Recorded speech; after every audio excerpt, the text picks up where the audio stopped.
여러분 반갑습니다. 좋은 하루 보내셨는지요? 오늘 날씨가 하루 종일 비가 왔습니다.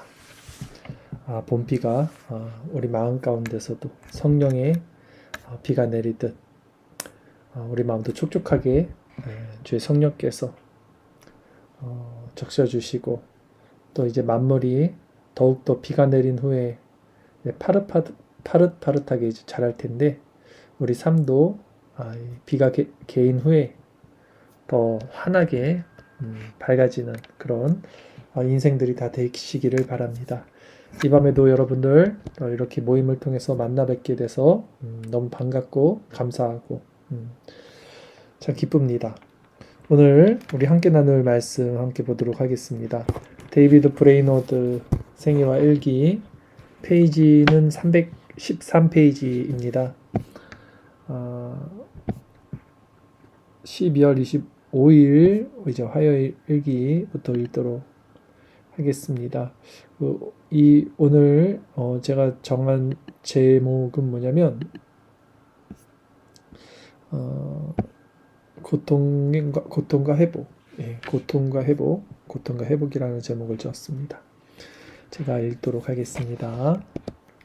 12월 25일 화요일. 어젯밤 몸이 몹시 아픈 데다 공부를 마쳐야 한다는 부담감 때문에 거의 잠을 이룰 수 없었다. 하지만 마음은 기도와 찬양 속에서 생기가 넘쳐 흘렀다. 하나님의 영광과 행복으로 즐거워했다. 하나님이 하나님이시라는 것, 하나님이 변함없는 영광과 복을 소유하고 계시다는 것이 얼마나 큰 기쁨을 주는지 했어요. 영적으로 충만한 상태에서는요, 정말 밥을 안 먹어도 배부르고 잠을 못 자도 괜찮고 몸이 아파도 견딜 수 있습니다. 브레이너드는 지금 기도 가운데 생기가 흘러넘친다 그랬어요.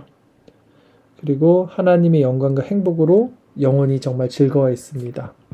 그리고 어떻게 고백합니까? 하나님이 하나님이시라는 것, 하나님이 변함없는 영광과 복을 소유하고 계시다는 것, 이것 자체가 얼마나 큰 기쁨을 주는지, 하나님이 하나님이시라는 것이 브레이너드에게 기쁨이 되는 것입니다. 얼마나 영적입니까? 얼마나 어떤 그런 깊은 성령의 충만함 가운데 있는 표현입니까? 우리에게도 늘 이런 하나님이 하나님이시라는 것만으로 정말 우리 영혼이 살고 마음에 기쁨이 넘치는 그런 은혜가 있기를 바랍니다. 잠을 못 이룰 정도로 육체의 고통에 시달렸다. 그러나 하나님은 고통 속에서도 누가복음 13장 7절, 내가 3년을 와서 이 무화과 나무에서 열매를 구하되 말씀을 묵상하며 유익한 시간을 보내게 하셨다. 달콤한 묵상 속에서 죄인들에게 죄와 그 위험성을 보여주고 싶은 마음이 간절했다 했어요. 이 누가복음 13장 내용이 뭐냐면, 이제 포도원 지기가 포도나무를 이제 농사를 짓는데 어떤 포도나무가 열매를 맺지 못합니다. 1년, 2년, 3년. 근데 주인이 계속 매년 와요. 3년째 되니까 주인이 이제 이거 열매 맺지 못하니까 이 포도나무 잘라버려라 했어요. 근데 이 포도원 지기가 주인님 1년만 더 기다려주세요. 이렇게 막 말하는 겁니다. 이 내용인데 왜 그러면 브레이너드는 지금 요 누가복음 13장 내용을 보면서 달콤한 어떤 뭐랄까요, 그 유익한 시간을 보냈습니까? 예수님의 사랑을 느낀 거죠. 우리는 다 열매 맺지 못하고 있고 다 하나님의 진노의 심판 앞에 있는데, 예수님께서 지금도 중보자 되셔서 하나님 우편에 계시면서 하나님 조금만 더 시간을 주십시오. 열매 맺게 제가 저들을 위해서 더 기도하겠습니다. 애쓰겠습니다. 하고 계신 거잖아요. 그러니까 그거를 통해서 지금 유익을 얻은 거예요. 마음 가운데. 그러기에 또 그 달콤한 묵상 속에서 죄인들에게 죄와 그 위험성을 보여주고 싶은 마음이 간절한 거죠. 사람들에게 전해야 되잖아요. 이렇게 살면 당신 안 됩니다. 하나님의 진노가 다다를 겁니다. 이런 내용이라고 저는 이제 생각을 합니다. 브레이너드는 며칠 동안 계속 몸이 좋지 않았다. 그것은 신앙적인 추구와 사역에 큰 걸림돌이 되었다. 그러나 브레이너드는 매일같이 베풀어 주신 하나님의 도우심을 표현한다. 원주민들에게 몇 차례 설교를 전했고 몇몇 사람이 영혼의 문제에 관심을 보였다. 토요일에는 주일을 보내러 집에서 15마일 정도 떨어진 아일랜드 장저촌으로 말을 달렸다 했어요. 이 브레이너드의 삶을 이렇게 보면 이 사람이 왜 은혜를 받을 수밖에 없었는지 저는 좀 짐작이 갑니다. 왜냐하면 다른 것에 신경 쓸 상황이 아니에요. 일단 이분은 몸이 아파요. 몸이 아프다는 것은 육체의 정욕을 따를 힘이 사라지는 것이죠. 낮아질 수밖에 없고요. 마음이 이 땅 현세의 소망을 두고 살기 어려운 상태가 되는 거죠. 당연히 영적인 것 그리고 하나님 내세적이고 내면적인 것을 추구할 수밖에 없는 처지가 되는 겁니다. 사람은 누구나 어떤 죄 가운데 어떤 우리의 욕정이 열리거나 아니면 그런 환경이 열리면 쉽게 넘어질 수밖에 없다는 거죠. 그런 측면에서 물론 브레이너드를 지금 비하하는 것은 아닙니다. 그러나 이 브레이너드의 육체적 가시가 오히려 그의 신앙에는 정말 예리한 하나님과 인격적 교제 가운데 깊이 들어갈 수 있는 상태를 만들고 있다라고 저는 생각이 됩니다. 고난 가운데 우리는 하나님을 찾을 수밖에 없거든요. 자, 12월 30일 주일 오전 오후 모두 마가복음 8장 34절 누구든지 나를 따라오려거든 본문으로 말씀을 전했다. 하나님은 내게 커다란 자유와 선명한 복음의 은혜를 베풀어 주셨다. 특히 오후 설교에서 뜨거운 열정을 느꼈다.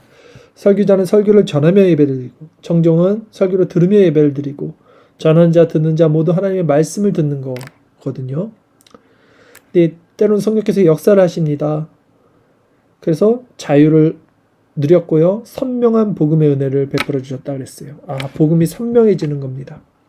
뜨거운 열정을 느꼈습니다. 저녁에도 하나님에 대해 지체들과 이야기를 나누는 동안 아주 명확히 말할 수 있었다. 지금까지 신앙에 대해 이렇게 명확히 이해한 적이 없는 것 같다. 하지만 저녁에는 영적 교만으로 내적 싸움을 겪어야 했다. 자, 너무 이게 참 다이나믹하지 않습니까? 일단 우리가 흐릿흐릿하면요. 영적으로 모호해집니다. 말하는 것도 모호하고 생각도 모호하고 신앙도 모호하죠. 근데 예리하게 또 날카롭게 또 깨어있는 마음으로 성령 충만하면요. 굉장히 명확해지고 날카로워지고 예리해지죠. 그러면서도 하나님의 풍성하고 따뜻한 은혜를 채웁니다. 이게 올바른 신앙 상태죠.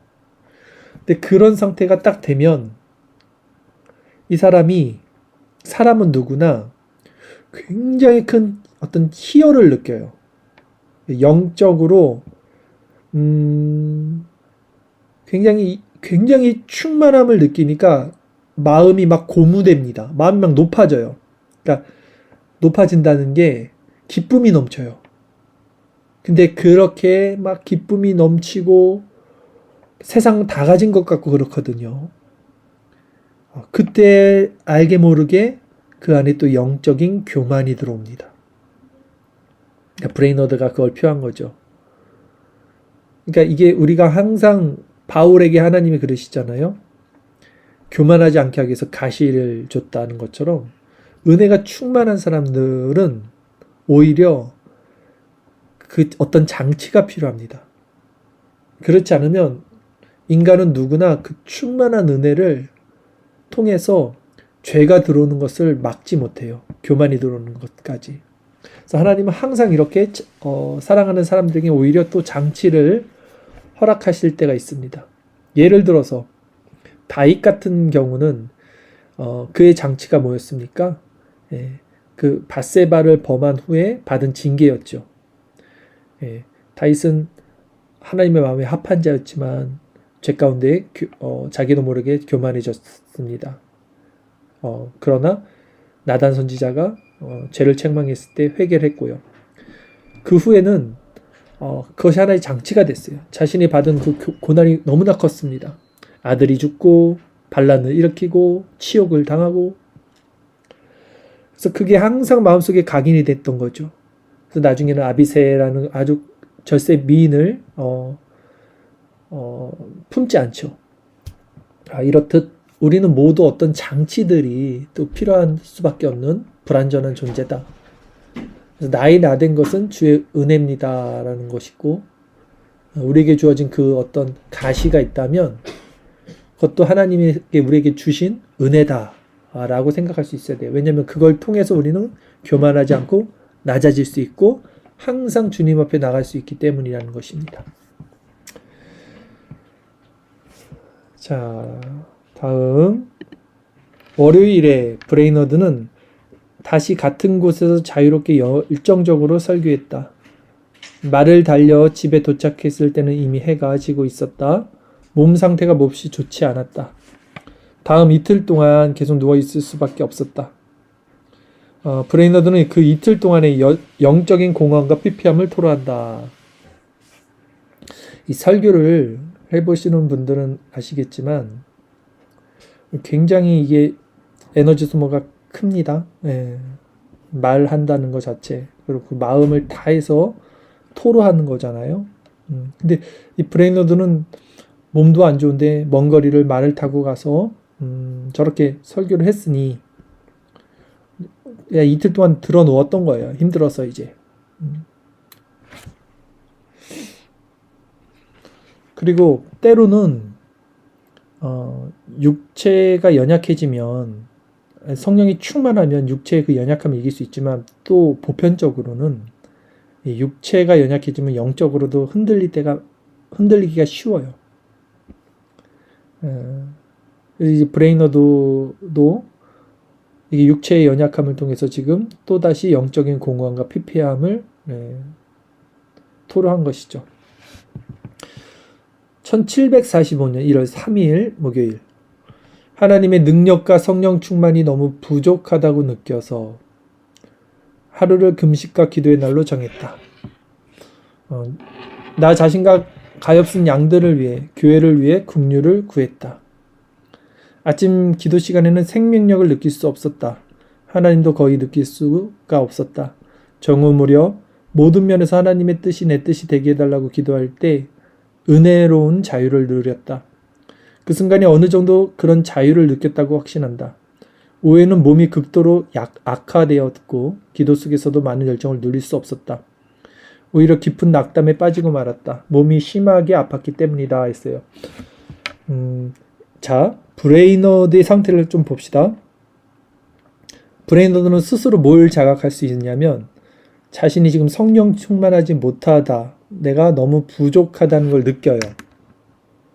그리고 어디까지 자기의 의지를 가져갑니까? 하루를 금식과 기도의 날로 정합니다. 그리고 이제 기도를 하는 거예요. 이렇게 할 수 있는 거는 사실 굉장히 큰 은혜입니다. 보통 사람이 성령 충만하지 못하거나 신앙이 식으면요, 내가 지금 부족하다는 것을 느껴도 그것이 그냥 모호해집니다. 그리고 그것은 그냥 더 즐기는 쪽으로 육체가 가지, 내가 금식해야겠다, 내가 기도해야겠다, 이런 쪽으로 우리 의지가 발동되지 않아요. 근데 지금 브레이너드는 그 정도를 간파하고 거기서 의지를 사용해서 하나님께 나갔다는 것 자체는 이분이 정말 예민한 거예요. 영적으로.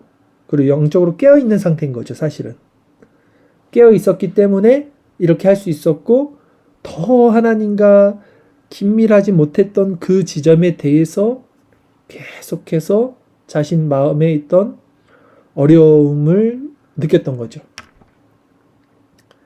자, 그럼에도 불구하고 자유를 느꼈지만 또 몸이 악화되면서 또 그런 어떤 열정이 떨어져요.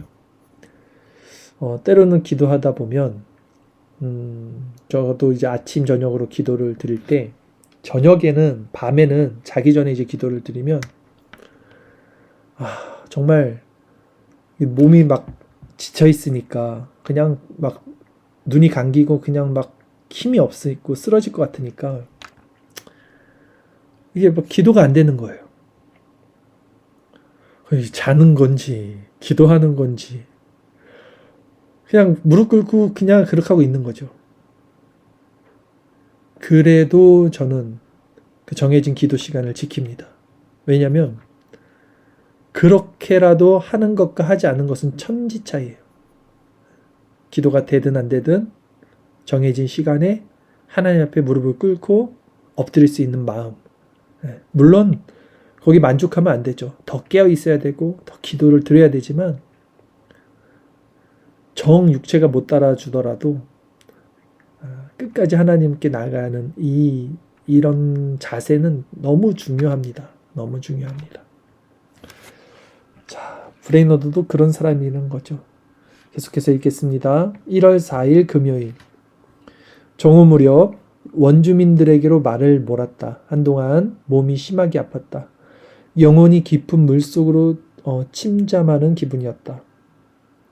우울한 마음에 압도당했다. 자, 우울한 마음에 압도당한 적 있습니까? 있죠. 당연히 있죠. 예. 사탄이 우는 사자같이 우리를 두루다니며 삼키려고 하는데요. 우리 안에 있는 죄성도 가만히 있지 않고 항상 우리 안에서 분란을 일으키는데요. 우울한 마음이 갑자기 우리에게 일어나거나 그 마음이 우리를 압도당할 때가 있습니다. 그때 여러분, 자, 원론적으로 뭡니까? 그리스도를 바라보라 그러죠. 그럼 그리스도를 바라보는 게 뭐냐는 거예요. 실제 그리스도를 바라볼 때 어떻게 우울한 마음이 사라지는가? 이거는 사실 표현하기는 어려운 것 같아요. 그러나 저 같은 경우 이 우울한 마음이 일어나면 이 우울한 마음은 계속해서 부정적인 마음들을 만들어가요. 그래서 더 어둡게 만들고 더 낙담하게 만들죠. 그것을 계속 빠져들게 만들죠. 근데 저는 이제 그럴 때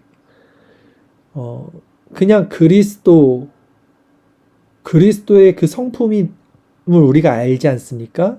그러니까 그리스도의 어떤 것을 따로 묵상하는 게 아니라 그냥 그리스도라고만 했을 때 이미 그리스도가 가지고 있는 그 속성들, 성품들을 우리가 이미 많이 알고 있잖아요. 온유하고 겸손하시고 오래 참으시고 사랑이 많으시고 인자하시고 아름다우시고 이런 것들이 그리스도라고 생각만 해도 그분의 성품들이 떠오르면서 그냥 한순간 이런 것들이 바뀌어요. 그냥 한순간 마음의 상태가 바뀌는 거죠. 마음이 어둠에서 이 우울한 이런 마음에서 그리스도의 마음으로 한순간 바뀝니다. 이런 것들을 우리가 하는 방법이라고 해야 되나요? 이런 것들에 대해서 우리가 능란해야 될 것 같아요. 왜냐하면 삶에 우리는 항상 이런 어떤 넘어지거나 우울해지거나 부정적으로 기우는 마음들이 곳곳에 나타나기 때문에 그럴 때마다 우리가 어떻게 그것을 회복시키는지 이런 것들이 우리 안에 잘 장착이 돼 있어야 될 것 같습니다. 그렇게 되려면 항상 네, 저 관리사무소 그냥 하겠습니다. 그러려면 항상 그리스도가 우리 안에 내주하고 계시면서 그분의 통치와 역사가 있어야 돼요, 사실은. 그렇지 않으면 그리스도 생각한다고 갑자기 그런 마음이 내 마음에 들어오진 않을 거 아닙니까? 자, 어쨌든 여러분, 이런 우울한 마음에 압도당할 때 우리가 어떻게 해야 되는가 말씀을 드렸습니다. 1월 5일 토요일입니다. 글을 쓰며 조금이라도 무언가를 할 수 있다는 것에 위로를 받았다. 하지만 두통이 나를 몹시 괴롭혔다. 밤에는 내 영적인 오염과 함께 오직 나만 알고 있는 어린 시절의 어리석은 일들이 되살아나 마음을 아프게 찔렀다. 그 모든 것이 마치 어제 일처럼 너무나 생생히 눈앞에 나타났다. 하나님 앞에서 수치심으로 가득했다. 나 자신이 너무나 미웠다. 여러분 이런 경험 있으세요? 평상시 땐 아무렇지 않았는데 갑자기 어느 날 그 옛날에 했던 과오, 잘못, 실수, 범죄 이런 것들이 막 떠오르는 거예요. 그러면서 막 너무 막 부끄럽고 너무 고통스럽고 너무 창피하고 이런 마음들이 일어나는 이게 양심이 살아나는 거죠. 어떤 면에서는 브레이너들도 그런 거죠. 어느 순간 그런 것들이 확 살아나면서 자신의 마음이 너무 부끄러운 거죠. 자, 이럴 때도 우린 또 어떻게 해야 됩니까? 그리스도께 나가는 거죠. 그리스도. 우리가 피할 수 있는 도피성. 그리스도. 그리스도가 아니면 우리는 살 길이 없어요. 자, 1월 6일 주일. 여전히 아픈 몸 때문에 고통스러웠다. 가엾은 양들에게 말씀을 전했다. 하지만 내 안에서 열정이나 생명력을 거의 느낄 수 없었다. 밤이 깊어갈 무렵 신실하지 못한 내 모습 때문에 마음이 무겁게 짓눌렀다. 오, 주의 자비하심을 받아 충성스러운 자가 되었음을 느낄 때 솟아오르는 기쁨과 평안이여. 오, 그러나 그 정반대를 깨달았을 때 느끼는 비참함과 고뇌여. 저는 이게 뭔지 정확히 알아요. 설교자, 목회자는요, 이 성령의 충만을 받아야지만 사역할 수 있어요. 본인이 압니다. 기술적인 부분은 다 할 수 있겠지만 실제 성령께서 역사하는 것을 자신이 알아야 되고 그걸 가지고 있어야지 설교든 말이든 행함이든 거기에 힘이 있는 거예요. 브레이너드는 그걸 얘기하는 거예요. 주의 자비하심을 받아 충성스러운 자가 되었을 때는 정말 솟아오르는 기쁨이 있었는데 근데 성령 충만하지 못했을 때는 정말 비참하게 사역을 하는 거죠. 그러니까 열정이나 생명력을 거의 느낄 수 없지만 또 사역은 해야 되고 설교는 전해야 되고 이런 상황인 거죠. 그래서 신학자들 사이에는 성령 없이 사역해라 이게 가장 큰 욕이라고 합니다. 성령 없이 사역해라. 정말 이 성령 없이 사역하는 거는 곤욕이 곤욕. 왜 곤욕이냐면 성령이 없이 사역하면요 사람에게 휘둘립니다. 사람의 그 죄성, 악함, 부정적인 것 이런 속성들이 서로 엉키기 때문에 거기서 이제 휘둘릴 수밖에 없어요. 너무 힘들어지는 거죠. 성령 충만을 받아야 그런 어떤 것들을 다 질서 있게 균형 있게 또 빛으로 어둠을 또 평화롭게 이렇게 이끌어갈 수 있는 것이죠. 자, 브레이너드의 낙담은 다음 이틀 동안에도 계속되었다. 그러나 화요일에는 조금 회복되었다. 그날 원주민들에게 설교할 때 조금이나마 자유와 열정을 누렸다 했어요. 1월 9일 수요일 아침에 하나님은 최근 내 마음을 무겁게 짓눌렀던 우울함을 거두어 주셨다. 드디어 좀 회복이 됩니다. 그리고 기도 속에서 자유와 감미로운 기쁨을 부어주셨다. 격려와 힘을 얻었다. 나 자신을 위해 은혜를, 가엾은 원주민들을 위해 자비를 구했다. 다른 사람들을 위해 도구 기도를 할 때 성령의 은혜로운 도우심을 누렸다. 영원토록 그분의 거룩하신 이름이 찬양받을지어다. 아멘 아멘. 이렇게 회복이 되는 겁니다. 존 오웬의 책을 성령론을 읽고 있는데 이제 은혜 방편 중에 기도가 정말로 성령 충만을 받기에는 너무나 귀한 것이다 라는 내용이 있어서 참 은혜를 받았어요. 이 브레이너드도 기도 가운데 항상 이런 어떤 은혜를 받습니다. 기도만큼 우리가 하나님 가까이 하나님의 마음을 깨닫게 되는 것은 또 없는 것 같아요. 근데 기도는 말씀을 근거로 하기 때문에 항상 함께하죠. 말씀과. 최근 가장 어렵게 보였던 거의 불가능하게 보였던 것들이 지금은 가능할 뿐만 아니라 아주 쉽게 보였다. 성령 충만을 받으면 모든 것이 이렇게 질서적이 되고 긍정적이 되고 좀 수월해지죠. 순적하게 일을 행할 수 있게 됩니다. 왜냐하면 하나님이 지혜를 주시기 때문에 또 분별력이 있기 때문이죠. 그 복된 시간에 내 영혼은 끊임없이 기도하며 넘치는 기쁨으로 충만했다. 무엇을 먹고 싶은 마음도 들지 않았다. 기도를 끝낼 수 있을 것 같지 않았다. 정말 성령 충만하면 안 먹어도 배부르고 그런 거 있지 않습니까? 이 영적인 희열과 그 순간에 느낀 복된 감사를 영원히 잃고 싶지 않았다. 슬픈 세상에서 날 기다리고 있을 모든 시련을 기꺼이 감당할 수 있을 것 같았다. 그러니까 지금 성령 충만한 거예요, 지금. 하지만 여전히 천국을 한없이 갈망했다. 그곳에서는 온전한 모습으로 하나님께 영광을 올려드릴 수 있기 때문이다. 오소서 주 예수여 속히 오소서. 책도 읽고 그동안 아픈 몸 때문에 할 수 없었던 필요한 일들도 하면서 낮 시간을 보냈다. 저녁 기도 시간에 자유와 열정을 누렸다. 하나님의 은혜를 누렸다. 참 이 브레이너드가 얼마나 저런 것들을 누렸을까 생각이 듭니다. 정말 어떻게 저런 영적인 것들을 충만하게 누렸을까. 참 부럽기도 하고 또 우리도 저런 걸 누리고 싶어하는 마음도 강하게 일어나죠. 그 주에 남은 사흘 동안 브레이너드는 몹시 약해졌다. 또다시 몸이 약해지네요. 그러나 계속해서 수요일과 같은 편안한 마음을 누렸다. 주일에는 영적인 활기 속에서 누린 이런 달콤한 마음이 잦아들기 시작했다. 그러나 여전히 어느 정도 위로를 누렸다. 원주민들에게 설교할 때 성령의 도우심을 받았다. 아멘.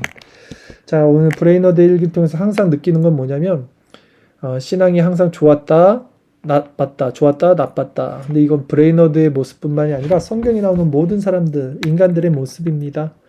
근데 저는 이렇게 생각을 합니다. 항상 좋아서는 안 된다, 신앙이. 왜냐면 알다시피 항상 좋으면요 교만할 수밖에 없어요, 인간이. 나는 항상 성령 충만해, 난 항상 좋아. 이 얼마나 교만해지겠습니까? 그러기 때문에 하나님은 오히려 그 사람은 약하기도 하고 때로는 성령의 역사가 정말 없는 것처럼 보이기도 하고, 그래서 그가 다시 낮아지고 또 성령을 구하게 되고요. 그럴 때 다시 은혜를 베풀고, 그런 하나님께서 그런 장치를 우리 모두에게 주신 것이라 저는 생각합니다. 이런 과정을 통해서 인간들은 이제 정금과 같이 하나님의 백성들은 나가게 됩니다. 제가 오늘 이제 기도하고 또 묵상하면서 생각했던 것 중에 하나가 있어서 그만 말씀드리고 우리 기도하며 나가도록 하겠습니다. 하나님을 사랑하죠. 우리는 하나님을 사랑합니다. 저는 그리고 저는 우리 성도 교회를 사랑합니다. 제가 목회를 하면서 짧은 시간이지만 지금 이 두 가지를 어떻게 사랑하는지에 대해서 오늘 좀 깨달음을 가졌어요. 하나님을 사랑하고 성도를 사랑하는 것.